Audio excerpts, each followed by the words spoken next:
Situasi jangkitan COVID-19 di negara Brunei Darussalam. 1,558 dos vaksin diberikan kepada kanak-kanak berumur 5 hingga 11 tahun pada 23 April 2022 yang membawa kepada jumlah keseluruhan pemberian dos pertama vaksin kepada 16,314 kes, iaitu 38% dalam kumpulan umur tersebut. Sementara itu, sebahagian daripada kanak-kanak dalam kumpulan umur itu juga telah mula menerima dos kedua vaksin berkenaan dengan 61 dos telah diberikan semalam meliputi 0.1% kanak-kanak. Yang berhormat Datuk Seri Setia Dr. Haji Awang Muhammad Isham bin Haji Jaafar, Menteri Kesihatan, memaklumkan perkara itu semasa sidang media situasi terkini jangkitan COVID-19 yang berlangsung petang tadi di Dewan Al-Afiah Kementerian Kesihatan. Dalam pada itu, liputan bagi penduduk negara ini yang telah menerima 3 dos vaksin adalah kekal pada kadar 64.1%. Sebanyak 105 kes baru telah dilaporkan, iaitu 98 kes hasil ujian ART dan 7 kes adalah hasil dari 808 ujian makmal RT-PCR yang telah dilakukan. Oleh itu, jumlah keseluruhan kes yang dilaporkan di negara Brunei Darussalam setakat ini ialah 141,119 kes. Terdapat 2 kes yang dikategorikan dalam kategori 5, yakni mereka yang memerlukan rawatan unit rawatan intensif ataupun ICU, manakala tidak ada kes sedang berada di kategori 4, yakni mereka yang memerlukan bantuan oksigen dan di bawah pemantauan rapi. Sebanyak 158 kes telah disahkan sembuh yang membawa jumlah kes yang sembuh kepada 139,882 kes. Jumlah kes aktif pula ialah sebanyak 1,019 kes, iaitu 20 kes sedang dirawat di hospital, manakala 999 kes sedang menjalani pengasingan diri di rumah. Acara Munajat Ramadan Anjuran Kementerian Hal Ehwal Agama diteruskan lagi petang kemarin secara maya. Acara minggu ini disertai warga Kementerian Pembangunan dan jabatan-jabatan di bawahnya serta 71 buah masjid, surau dan balai ibadat di seluruh negara. Menyertainya Yang Berhormat Pihin Udana Khatib Datuk Paduka Seri Setia Ustaz Haji Awang Badaruddin bin Pengarah Datuk Paduka Haji Awang Osman, Menteri Hal Ehwal Agama, Yang Berhormat Datuk Seri Setia Haji Awang Abdul Mukti bin Haji Muhammad Daud, Menteri di Jabatan Perdana Menteri, juga menyertai Datuk Seri Paduka Awang Haji Ahmadin bin Haji Abdul Rahman, Timbalan Menteri Kewangan dan Ekonomi Fiskal, dan Datuk Seri Paduka Arkitek Awang Haji Marzuki bin Haji Mohsin, Timbalan Menteri Pembangunan. Jawatan Kuasa Takmir Masjid Pengiran Muda Abdul Matin dan Majlis Perundingan Kampung Mulaun Mukim Sengkurung petang tadi mengadakan Majlis Khatam Al-Quran dan penyampaian derma anak-anak yatim Kampung Mulaun.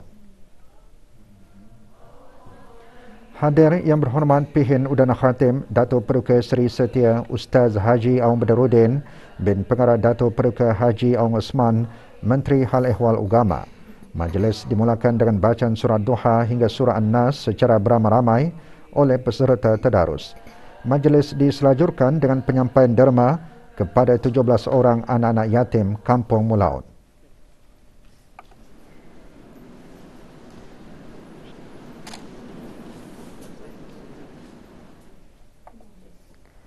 Dalam mengimarahkan bulan suci Ramadan pada tahun ini, Muslimah dan Jawatankuasa Masjid Rashidah Sa'datul Bolkiah pagi tadi menganjurkan Majlis Khatam Al-Quran dan penyampaian derma anak-anak yatim dan orang kurang upaya.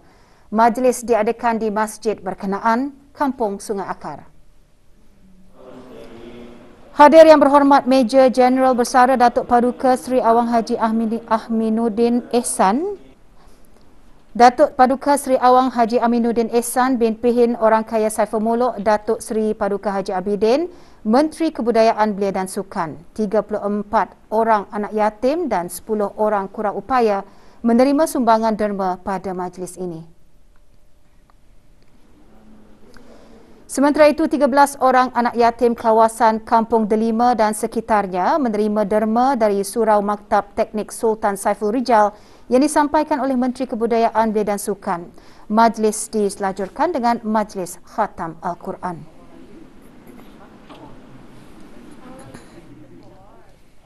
Lebih 100 orang anak-anak yatim di Kampung Sengkurong A, B dan Kampung Tanjung Nangka menerima derma sempena bulan Ramadan. Majlis dianjurkan oleh Jawatan Kuasa Takmir Masjid Sultan Sharif Ali Sengkurong petang tadi. Penyampaian derma disempurnakan oleh Yang Berhormat Pihin Datuk Laila Raja Meja Jeneral Besar Datuk Perke Sri Haji Ong Halbi bin Haji Muhammad Yusof, Menteri Pertahanan Kedua. Derma merupakan hasil sumbangan dari persatuan-persatuan dan orang ramai bagi membantu dan meringankan beban anak yatim.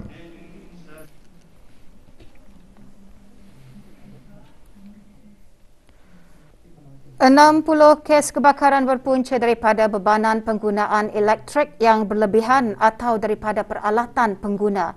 Data tersebut adalah berdasarkan daripada statistik Jabatan Perkhidmatan Elektrik dari bulan Januari 2021 hingga April 2022. Perkara itu antara yang dikongsikan semasa sidang media bersama Jabatan Bomba dan Penyelaman, Otoriti Elektrik Negara Brunei Darussalam AENBD dan Jabatan Perkhidmatan Elektrik DES mengenai keselamatan kebakaran elektrik menjelang Hari Raya. Sidang media berlangsung di Jabatan Bomba dan Penyelaman Berakas. Awang Muhammad Amir Syarifuddin bin Haji Ali, pemangku pengarah Jabatan Perkhidmatan Elektrik, menyarankan orang ramai untuk menggunakan peralatan elektrik yang cukup tenaga yang boleh menjimatkan perbelanjaan penggunaan tenaga elektrik. Pengujian ke atas pendawaian elektrik di premis persendirian dan perniagaan iaitu setiap. Sementara itu, penolong penguasa bomba Pengeran Muhammad Ali Rahman bin Pengeran Haji Saleh, Ketua Perhubungan Awam Jabatan Bomba dan Penyelaman, menasihatkan agar langkah-langkah pencegahan awal hendaklah dijadikan sebagai amalan keselamatan. Pastikan menutup suis elektrik selepas menggunakannya dan elakkan penggunaan peralatan elektrik yang berlebihan atau terlalu lama. Awang Ahmad Rizza bin Datuk Seri Setia Haji Abdul Rahman, Ketua Otoriti Elektrik Negara Brunei Darussalam, semasa sidang media pula menekankan kepentingan keselamatan dalam penggunaan tenaga elektrik. Pihak AENBD juga ingin mengingatkan orang ramai supaya akan sentiasa mematuhi undang-undang, terutama sekali mengenai isu-isu yang berkaitan. Kementerian Hal Ehwal Agama melalui bahagian peperiksaan Jabatan Pengajian Islam selaku urus setia Lembaga Peperiksaan Pelajaran Agama Brunei mengeluarkan keputusan peperiksaan Sijil Pelajaran Agama Brunei SPUB, Pra-Sijil Tinggi Pelajaran Agama Brunei Pra-STPUB dan Sijil Tinggi Pelajaran Agama Brunei STPUB bagi tahun 1442 Hijrah 2021 Masihi. Bagi peperiksaan SPUB, daripada 768 calon, 413 calon berjaya memperoleh sekurang-kurangnya pangkat jain yakni kepujian dalam semua mata pelajaran.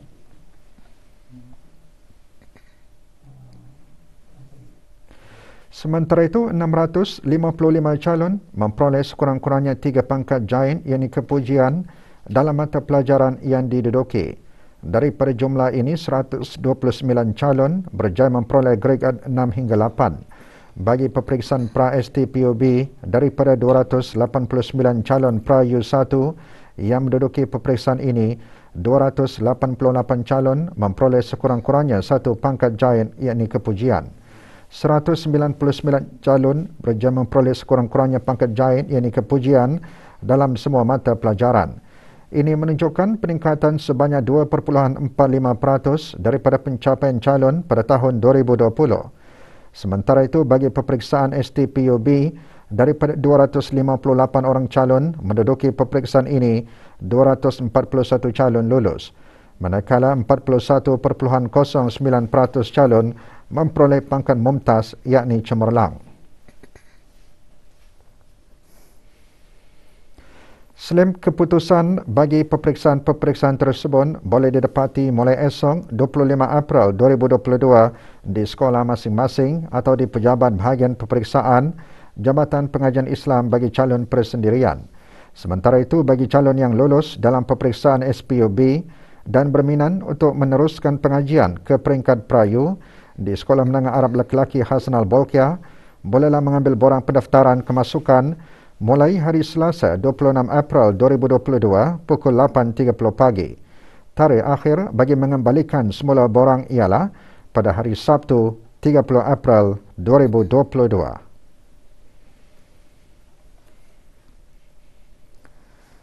Jurudong Park Country Club Sendirian Berhad JPCC dengan kerjasama Jawatankuasa Takmir Masjid Kampung Kilanas petang tadi mengadakan majlis penyampaian derma untuk anak-anak yatim bagi Kampung Kilanas. Penyampaian derma disempurnakan oleh Datuk Paduka Sri Haji Muhammad Irwan bin Haji Hambali, Pesuruhjaya Pasukan Polis di Raja Brunei. 28 anak yatim yang tinggal di Kampung Kilanas menerima derma berkenaan. Juga menyampaikan derma Dayang Hajah Siti Nurzalina binti Pihin Orang Kaya Lela Raja Datuk Seri Laila Jasa Haji Abdul Rahman, Pemangku Pengurus Besar JPCC.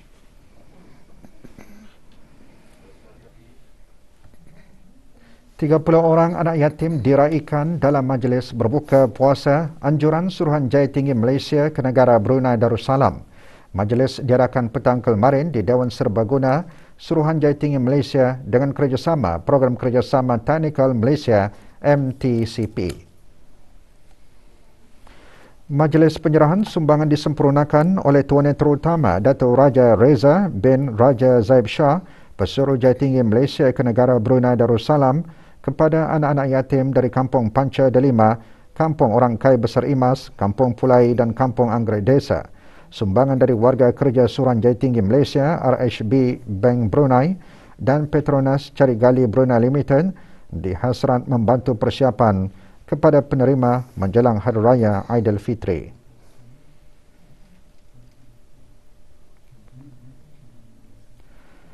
Juga mengadakan majlis yang serupa ialah Persatuan Pandu Puteri Brunei Darussalam. Majlis yang dihadiri oleh 44 orang anak-anak yatim terpilih itu berlangsung di Kompleks An-Najat Bribi.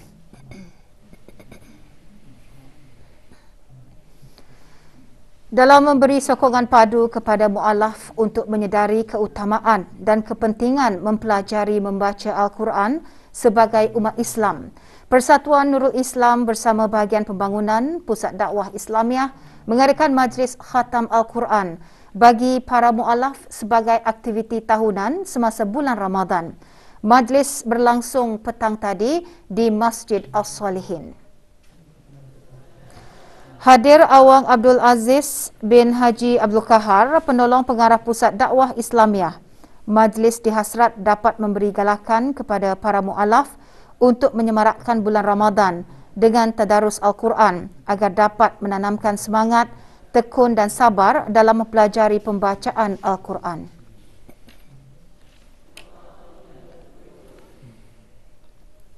Sementara itu, Persatuan Pertiwi Negara Brunei Darussalam juga menganjurkan majlis khatam Al-Quran bagi kalangan ahli-ahlinya. Majlis diadakan pagi tadi secara maya.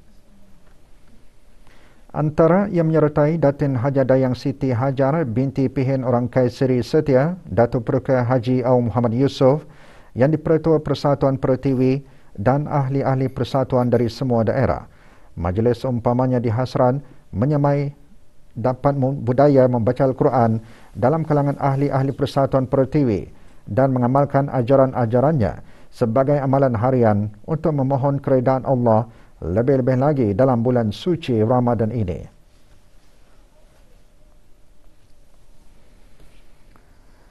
$125 orang anak yatim dari Mukim Pekan Tutong menerima derma daripada Kelab Wanita Antarabangsa Brunei Darussalam. Majlis penyerahannya diadakan di Masjid Pangeran Anak Haji Muhammad Alam, Kampung Sengkarai Tutong. Penyampaian derma disempurnakan oleh Ungku Datin Hajah Fanzah binti Haji Osman, Presiden Kelab berkenaan.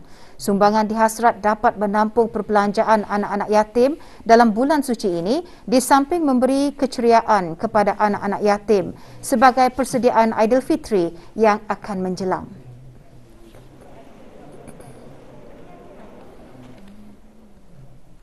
Ahli Jawatan Kuasa Takmir Masjid Kampung Labu Esten, daerah Temburong, lewat petang kemarin mengadakan majlis khatam Al-Quran.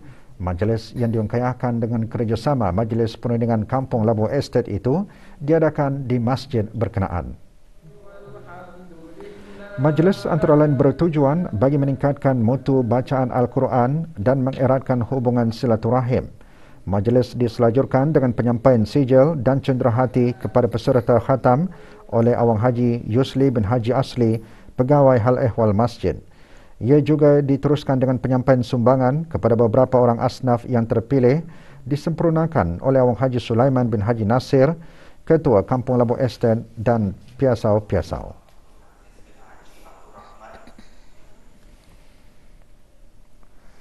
Penganjuran program Khairat Azhari Anjuran Rabitah Antarabangsa Alumni Al-Azhar Al-Sharif Brunei Darussalam bertujuan membantu masyarakat yang kurang berkemampuan.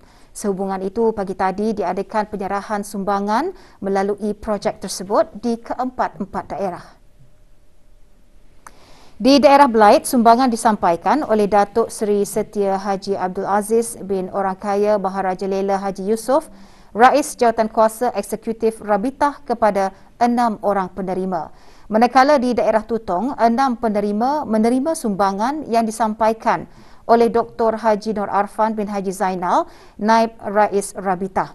Bagi daerah Brunei dan Muara pula, sumbangan kepada 12 buah keluarga disampaikan oleh Haji Ahmad Abdul Salam bin Haji Abdul Rahman, Setiausaha Agung Rabitah. Dan bagi daerah Temburong, sumbangan disampaikan oleh Pangeran Haji Haslin bin Pangeran Haji Ali, Timbalan Setiausaha Agung Rabitah kepada 6 penerima.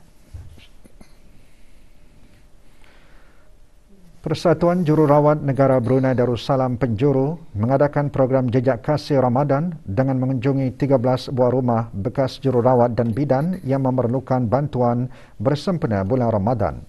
Penyerahan sumbangan berlangsung pagi tadi di kediaman rumah penerima di 3 buah daerah. Di daerah Brunei dan Muara, 6 orang penerima bekas jururawat dan bidan menerima sumbangan yang disampaikan oleh Datin Paduka Haja Suraya Nuraidah binti Abdullah yang di-Pertua Persatuan Jururawat Negara Brunei Darussalam Penjuru. Sementara di daerah Tutong, sumbangan kepada 3 orang penerima disampaikan oleh Daeng Haja Asmah binti Haji Omar, Naib yang di-Pertua Persatuan Penjuru.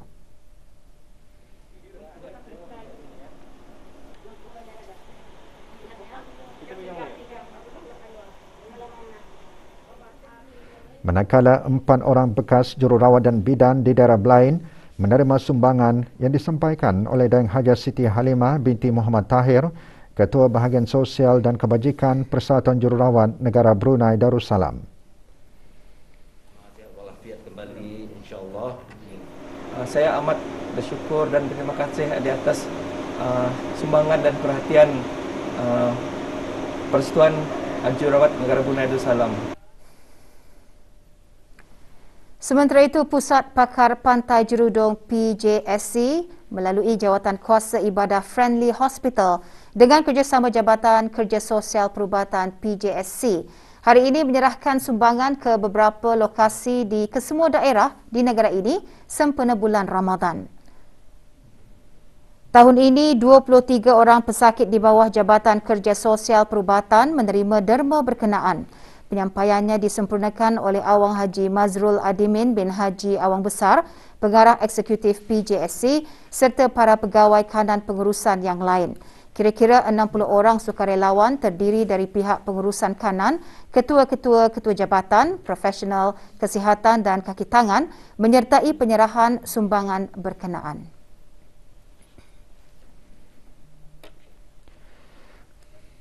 Bersempena cuti penggal pertama persekolahan, Kementerian Pendidikan melalui Pusat Keusahawanan Inovasi EIC menganjurkan aktiviti keusahawanan dan inovasi yang dinamakan EIC Activities April School Holiday khususnya untuk para pelajar sekolah rendah, menengah, maktab, pusat tingkatan 6 dan institusi pengajian tinggi seluruh negara. EIC Activities yang bertemakan kesedaran mengenai keusahawanan dan inovasi berlangsung sehingga 30 April 2022. Salah satu tujuan kami dari Pusat Keusahawanan Inovasi ataupun EIC adalah untuk memberi kesedaran kepada penuntut-penuntut tentang pentingnya pemikiran keusahawanan ataupun dalam bahasa Inggerisnya dikenali sebagai entrepreneurial mindset, dan also inovasi pendidikan, innovation education. Ini adalah penting kerana kedua-duanya adalah salah satu corak pemikiran yang mana penuntut-penuntut ini akan menjadi lebih menjana buah fikiran yang lebih berkualiti. 11 kategori keusahawanan dan 11 kategori inovasi disediakan secara dalam talian menggunakan pelbagai platform. Maklumat lanjut layari laman sesawang Kementerian Pendidikan www.moi.gov.bn atau media sosial EIC iaitu @EIC_MOE. Sebarang pertanyaan, email ke eic@moi.gov.bn atau hubungi 866-2022 semasa waktu pejabat.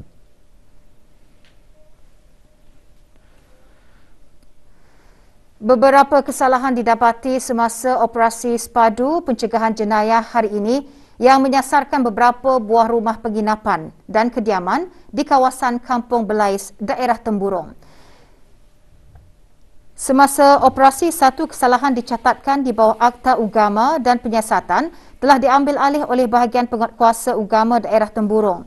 Sementara 4 kesalahan di bawah Akta Penyalahgunaan Dadah. Penyiasatan kes ini diambil alih oleh Biro Kawalan Narkotik Cawangan daerah Temburong. Operasi melibatkan anggota daerah Polis Temburong, Pasukan Polis Diraja Brunei, Biro Kawalan Narkotik dan bahagian penguatkuasa Ugama daerah Temburong. Sementara itu, dalam operasi sepadu yang dijalankan di daerah Brunei dan Muara kemarin, menyasarkan sebuah kediaman di kawasan Kampung Perpindahan Lambak Kanan. Pihak penguatkuasa menemukan beberapa barang tegahan seperti rokok elektrik beserta peralatannya dan ubat-ubatan tidak berdaftar dan dirampas bagi siasatan selanjutnya. Operasi dikendalikan bersama pegawai dan keanggotaan daerah Polis Brunei dan Muara, Unit Penumpasan Perjudian dan Pencegahan Maksiat, Jabatan Siasatan Jenayah dan Jabatan Kastam dan Eksais Diraja JKED.